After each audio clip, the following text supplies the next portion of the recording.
জানাই আপনারা এসে দুই দল পিচের পাশে সুশৃঙ্খলভাবে দাঁড়িয়ে যাবেন। যেহেতু আমাদের সময় আধা ঘন্টা বেশি আমরা ভিড় করব না, সুশৃঙ্খলভাবে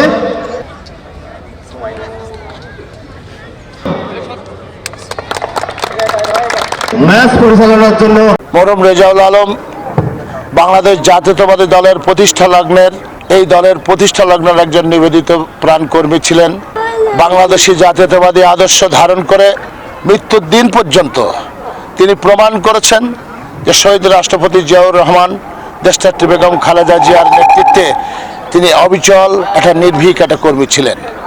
সেই মানুষটির নাম অনুসারে আজকে যে ক্রিকেট টুর্নামেন্ট শুরু হচ্ছে, ইতিমধ্যেই এই শুধুই বাইচার ইউনিয়নেই নয়, ভেড়ামারা উপজেলা তথা ভেড়ামারা, মিরপুর, দৌলতপুর এবং কুষ্টিয়া জেলার বিভিন্ন অঞ্চল থেকে এই খেলার ব্যাপারে সবার মধ্যে সেই উৎসাহ উদ্দীপনা দেখা দিয়েছে।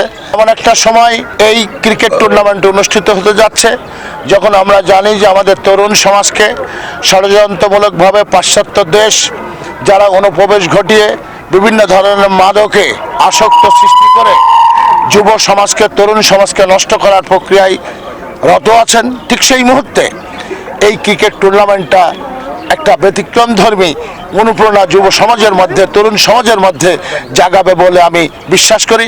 18 বছরই এই দেশটা একটি শ্বাসরুদ্ধকর অবস্থার মধ্যে ছিল। আমাদের নেতা বলেছেন যে দেশটা একটি ভঙ্গুর রাষ্ট্রে পরিণত হয়েছে, দেশটা ভেঙে গিয়েছে, এটা মেরামত করা দরকার। তো সেই ফ্যাসিবাদের পরিবর্তনের পরে আজকে মানুষের মধ্যে যে স্বতঃস্ফূর্ত প্রত্যেকটা ক্ষেত্রেই যে স্বতঃস্ফূর্ততা দেখা দিয়েছে সেটা সত্যি প্রশংসিত।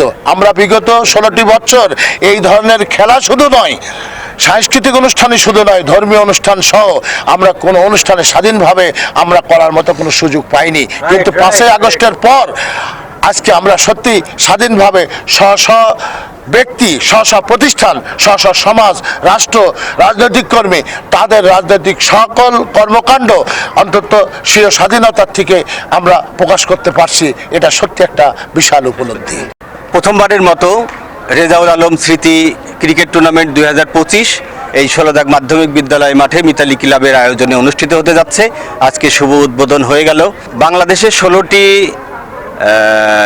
দল এখানে অংশগ্রহণ করবে। নকআউট পদ্ধতিতে এই খেলাটি সম্পন্ন হবে। এই 16টি দল প্রথম রাউন্ড, দ্বিতীয় রাউন্ড এবং সেমিফাইনাল শেষ করে আগামী 19শে এপ্রিল এই মাঠেই জাঁকজমকপূর্ণভাবে ফাইনাল অনুষ্ঠিত হবে ইনশাল্লাহ। আমি আজকের এই উদ্বোধনী অনুষ্ঠান সফলভাবে সম্পন্ন করার জন্য মিতালি ক্লাবের সকল কর্মকর্তা, বিভিন্ন যারা আছেন, যারা সদস্য, সবাইকে আন্তরিকভাবে ধন্যবাদ জানাচ্ছি। প্রিন্ট মিডিয়া, ইলেকট্রনিক্স মিডিয়া যারা আছেন, সাংবাদিকবৃন্দ যারা আছেন, তাদেরকে আন্তরিকভাবে ধন্যবাদ ও কৃতজ্ঞতা জানাচ্ছি আমাদেরকে সহযোগিতা করার জন্য। আসলে আমাদের গ্রামে দীর্ঘদিন যাবৎ, দীর্ঘ 18 বছর যাবৎ এই মাঠে কোনো টুর্নামেন্ট ছিল না। এলাকার যুব সমাজ খেলাধুলা করতে না পেরে, খেলাধুলা না থাকার কারণে বিভিন্ন মাদক সহ অন্যান্য বিভিন্ন অপকর্মের সাথে জড়িয়ে পড়ছে। তাদেরকে খেলাধুলার দিকে ফিরিয়ে নিয়ে আসার জন্যই আসলে মিতালি ক্লাবের আয়োজনে এই উদ্যোগ।